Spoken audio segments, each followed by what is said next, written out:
Laurent Gbagbo fait désormais partie de ces personnages puissants qui ont contribué à l'humiliation de la CPI. Plus de détails après le générique.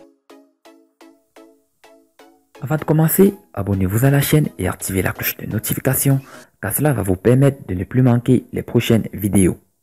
Let's go!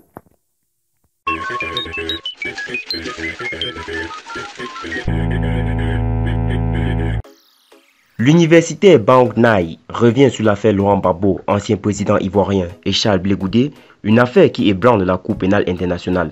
Le 24 novembre 2011, à Paris, le président Ouattara et le procureur Moreno Ocampo orchestrent le transfert rapide de Gbagbo à l'Haye, sur la base d'un acte d'accusation scellé, comme l'a révélé un consortium des journaux en 2017.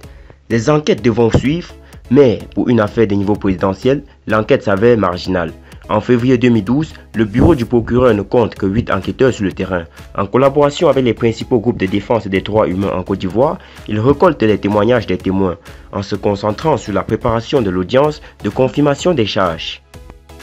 Fatou Bensouda veut envoyer un message fort à ceux qui ont l'intention de tenter d'accéder au pouvoir ou de s'y maintenir par la force et la brutalité pour leur dire qu'ils seront désormais responsables de leurs actes. Comme au Kenya, le bureau du procureur ne cherche à s'attaquer qu'à la violence politique du moment, dans le chaos et la confusion qui ont suivi des élections contestées.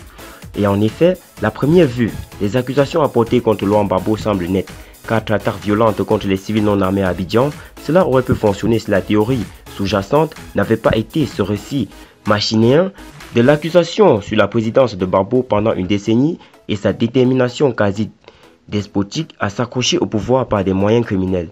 En réalité, la théorie de l'accusation repose sur une compréhension si simpliste de l'historique politique de la Côte d'Ivoire qu'elle était vouée à l'échec. Aucun juge raisonnable ou étudiant en première année d'histoire ne peut se convaincre que Gbagbo, son épouse Simone et son protégé Blé Goudé avaient élaboré un plan criminel en 2000 pour se maintenir au pouvoir par tous les moyens et mettre en œuvre ensuite une politique étatique ou organisationnelle visant à une attaque généralisée et systématique contre les partisans de Ouattara en 2010.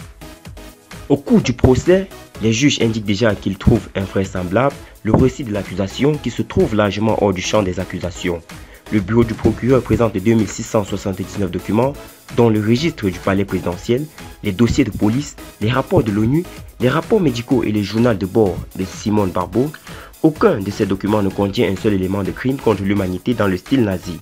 Sans parler d'ordre présidentiel pour la commission de tels actes, en l'absence de pistes matérielles, le bureau du procureur a recours à des rapports sur les droits de l'homme, un documentaire, des coupures de presse et des témoignages. Quant à Laurent Gbagbo, s'il doit attendre la procédure d'appel, il fait désormais partie de ce groupe illustre de personnages puissants qui ont contribué à l'humiliation infructueuse de ses accusateurs à la Cour pénale internationale.